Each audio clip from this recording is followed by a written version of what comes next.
My name is Orlando. I go around by myself to the land of Sicily, and I stop where they welcome me and give me a good meal. When the children see me in the distance, they run towards their houses, shouting at the top of their voices, "The storyteller is coming! The storyteller is coming!" And then the people gather in the square and bring me a comfortable chair and good food. They wait for me silently to finish the meal. "What tale do you want me to tell you?" I ask. We want you to tell us the history of Sicily. And so I begin my narration.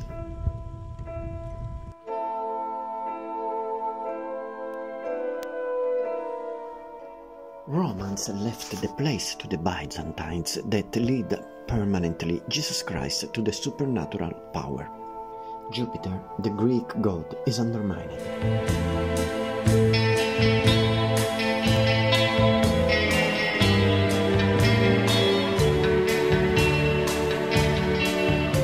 Time is ticking. June 14, 827, Capo Granitola, near Mazara del Vallo. Led by the commander Asad ibn al-Furat, arrive the Arabs. Sicily returns to shine. Palermo is the capital and is praised the most beautiful city in the world. The Arabs find the beautiful land and fills it with art, innovations, gardens, and water games. Now Mohammed is the king of heaven, even though Jesus Christ is somehow tolerated. The Arabs never really left from this island and still today are present in foods like our cassata siciliana or as the sour bitter of many recipes. The Arabs would have been destined to be the population that most of all remained imprinted in the veins of our people. But even for them came the time of defeat. They were defeated by the Normans in 1086. But the people that came from the north, the Normans, were literally enchanted by the art and mastery of the Arabs and wanted them alongside as architects, engineers, designers, artists. And so it was born the so-called Arab-Norman art, a Sicilian charm in Palermo, our capital, its great masterpiece. The Palatine Chapel in Palermo is the ultimate example of the splendor of this art. King Roger hired at his court even an Arab geographer, Idrisi, who travelled the whole island talking about cities, ports, and itineraries.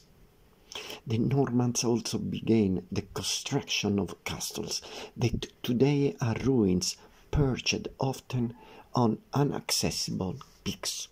People gathered around them in the hope that the landlord of the castle would give them work and security. This is why many small villages in our island are often found on the peaks of impervious high places. The Normans also erected sumptuous cathedrals, like this one in Cefalù, this one in Palermo. Here I am, Orlando the storyteller, and I'm telling you the story of my land, Sicily. We are in 1194, and Sicily now passes to the Swabians, who had a great emperor, Frederick II, the Stupor Mundi, the wonder of the world.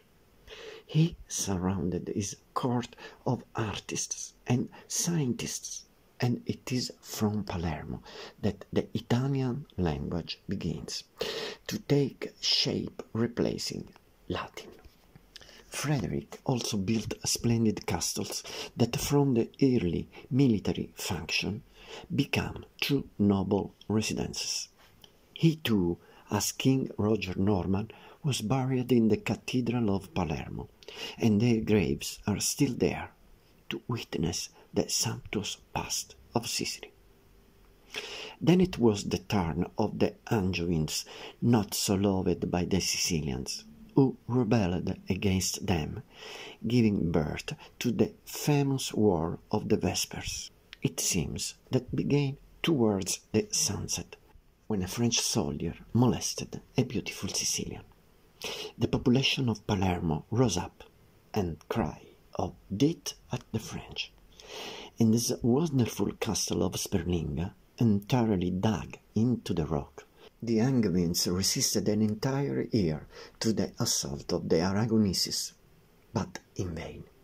It was the year 1282, and Sicily passed to the Aragoneses, the eighth population to rule the most disputed of the lands of the Western world. Time continues to flow. In 1693 there was a catastrophic earthquake that destroyed all of eastern Sicily. It destroyed everything, but as the phoenix rises from its own ashes, it was for Sicily the beginning of a great feat. The Sicilian Baroque, the masterpiece of Baroque style in the world. The Sicilians rebuilt the destroyed cities with other new and sumptuous ones. Noto is the most striking example. This is Noto, destroyed by the earthquake of 1693. And this is the rebuilt one, on the lowland. It is the capital of the Baroque in the world, which fascinates visitors with its vaulted balconies, churches that seem made of malleable stone, the splendid facades of the palaces, and the sublime zoomorphic figures that seem to speak to the underlying spectators. Then Sicily continued in a sort of passage of the island to this and that, always nobles who somehow divided Sicily, Spaniards, Savoy, Austrians, and Bourbon, until in 1860 Giuseppe Garibaldi unified Italy, starting from Sicily, with a great victory over the opposing army here in Calatafimi.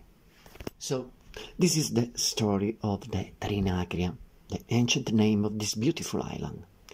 I continue to travel because I never stop discovering places and character of these people.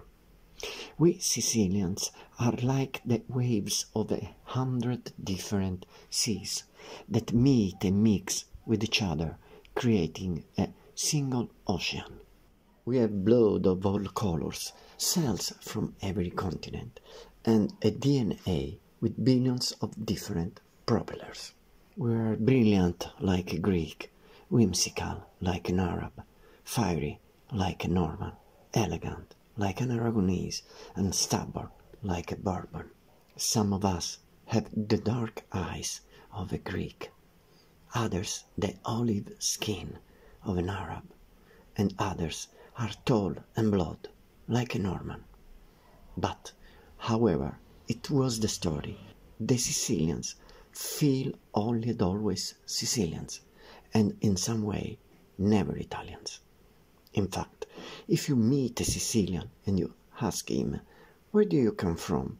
he will answer, only and always from Sicily, and never from Italy. Niente che buono.